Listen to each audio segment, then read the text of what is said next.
In northern China, the bathhouse is very popular. Nowadays, this industry has developed into a bathing center that integrates showers, bathing, dining, entertainment, spa, and other activities. The case I'm talking about today occurred in a bathhouse. In this bathhouse that was well known by the neighborhood, the police found 10 dead bodies in total. In April 2011, 17-year-old girl Wen Yue didn't return home all night. Her family came to the bathhouse where she worked as a receptionist early the next morning to look for her. The bathhouse was run by Wen's aunt and uncle. Inside the bathhouse, Wen's family did find her, but she was already a cold corpse. Beside her body, there were 2 other bodies. But what was more horrible was that when the police arrived, they found that in addition to these 3 corpses, there were 7 more in the car wash next to the bathhouse. That is to say, there were 10 corpses in this place of less than 2,000 square feet. The crime scene was a river of blood. Among the 10 victims, the oldest was over 70 years old and the youngest was only 10 years old. All the victims had similar wounds and injuries caused by blunt force trauma, most of which were on the head. Preliminary judgment showed that the death time was within 10 hours from the evening of April 13th to the morning of April 14th. As the corpses were carried out one by one from these 2 shops, the onlookers all felt extreme horror and shock. The owner of the bathhouse and car wash was the same person, named Zhou Yuxin. The 2 shops had just opened for less than half a year. After an investigation, the police confirmed that the 10 victims were Zhou's father, his wife, his son, his niece, 3 employees of the car wash, the landlord of the bathhouse, the landlord's son, and the owner of the hardware store next door. Is there any relationship between these 10 victims? Among the 10 people, 4 of them were relatives of the boss, Zhou, but Zhou himself was not there. Therefore, the police decided to find Zhou first to understand the situation. However, Zhou's phone had been out of service, and no one knew where he was. Is Zhou the killer, or did Zhou also suffer an accident, but the body was not found in another place? Or did the murderer kill all of Zhou's family because of some grudge between them, but Zhou hadn't known this tragedy yet? The police learned from the teacher of Zhou's son that on the morning of April 14th, the teacher called the bathhouse to ask why Zhou's son didn't come to school. The person who answered the phone was Zhou, who said his son had a stomachache and couldn't go to school today. This showed that Zhou was alive on the morning of April 14th, and he was in the bathhouse at that time. Therefore, the police judged that Zhou was the murderer of this major case. The police quickly launched a search for Zhou. Some police were responsible for investigating highway intersections, while others were responsible for investigating railway stations, bus stations, and Zhou's travel information. At the same time, the police requested the assistance of police from other cities in the province to search for Zhou's whereabouts. Finally, after 20 hours, the police found Zhou's van in Yingkou City, which was more than 100 kilometers away from the crime scene. The police also found the crime tool in the car, a hammer. It turned out that Zhou used this hammer to commit the shocking murder of 10 people, including his 60-year-old father, 31-year-old wife, 10-year-old son, and 17-year-old niece. The police also found bread, sausage, water, and a newly bought suit in the car. However, Zhou himself was not in the car and was missing. The police analyzed that Zhou might have been too tired from having been driving for almost 20 hours non-stop, and he might find a place to have a rest.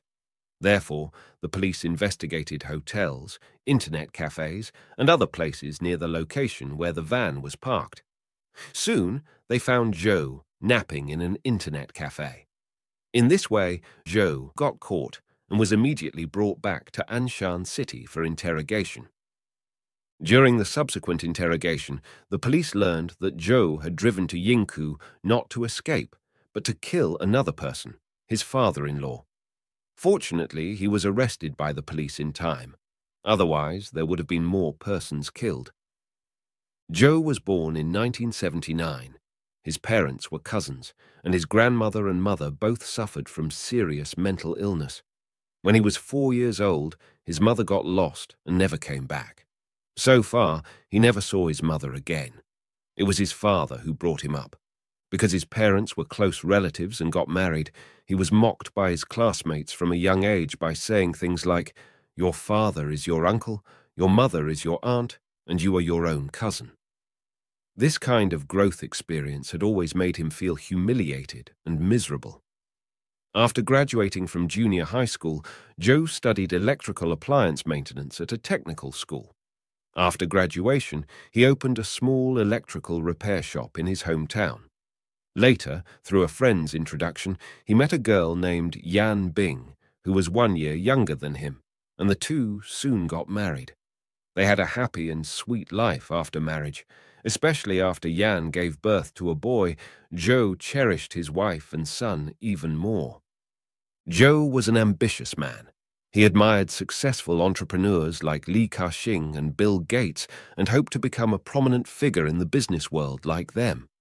In the eyes of his neighbors, Zhou was a hard-working and responsible person who cared deeply for his family.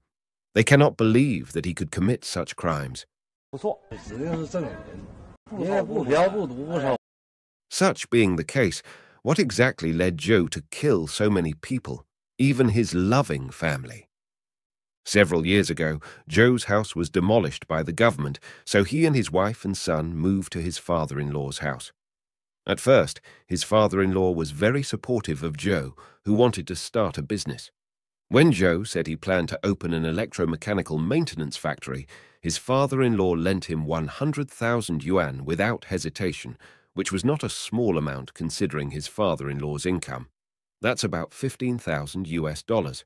Zhou used the demolition money from the relocation, plus savings and the 100,000 yuan loan from his father-in-law, a total of 600,000 yuan, about $90,000, to open an electromechanical maintenance factory.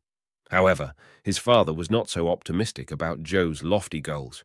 He often told Zhou not to invest too much and not to think too simply about entrepreneurship. This made Zhou feel that his father didn't believe in his ability. Zhou couldn't understand or accept his father's advice and almost broke it off with his father because of it. Since Zhou's mother was not around when he was a child, he was raised by his father alone. He should have a deep bond with his father. However, Zhou hardly contacted his father because of his father's advice. On the other hand, Zhou, who had always wanted to prove his ability, failed to do so. His business became worse and worse, and the factory soon closed down. Many of the equipment he bought ended up being sold at a low price. Almost all of the 600,000 investment was lost. Unwilling to accept the failure of his business, Zhou once again approached his father-in-law to borrow another 100,000 yuan to start over. But this time, his father-in-law didn't trust him anymore, thinking that he wasn't good at business, so he flatly refused Zhou. Zhou's father-in-law also asked other family members not to lend money to Zhou, so Zhou began to resent his father-in-law since then. Zhou angrily moved out of his father-in-law's house with his wife and son and went to Anshan City, where the crime occurred. He borrowed money from everywhere to open this bathhouse and car wash, but the business was still not good, and he was even unable to pay rent on time. The creditors came to collect their debts every day, and Zhou's debt was growing like a snowball, larger and larger. The pressure made him breathless and almost break down. Not only that, Zhou also suspected that his wife was cheating on him. His wife spent a lot of time chatting online with men. Zhou was very dissatisfied with this and suspected that his wife was unfaithful to him. Shortly before the crime, Zhou saw that his wife was flirting with a car wash worker he hired, suspecting that the two were having an affair. Those negative emotions accumulated and finally erupted on April 13th. Later, the police saw these words in Zhou's diary, which should have been written after the crime. "I love you. I love you with all my heart. It's the internet that ruined us. All these things are your father's fault." On the evening of April 13th, Zhou slowly closed the roller shutter door of the bathhouse, then picked up a hammer and went into his wife's room. He didn't say anything, and there was no sign of warning. He just killed his wife with a strike. Then he walked into his son's room and killed him in the same way. But that wasn't all. The receptionist of the bathhouse, Wen, who was his niece, hadn't left yet. Zhou killed her too. After killing these 3 people, Zhou sat in the bathhouse all night and smoked 4 packs of cigarettes.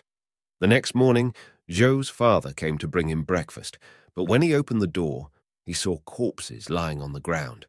Before he could react, Zhou killed his father with a hammer. But this was just the beginning. After killing his father, Zhou went to the neighboring car wash and killed the car wash worker who was suspected of having an affair with his wife. In order not to leave any witnesses, he also killed 2 other car wash workers. Then he called the landlord and lied that he wanted to pay the rent for the next quarter.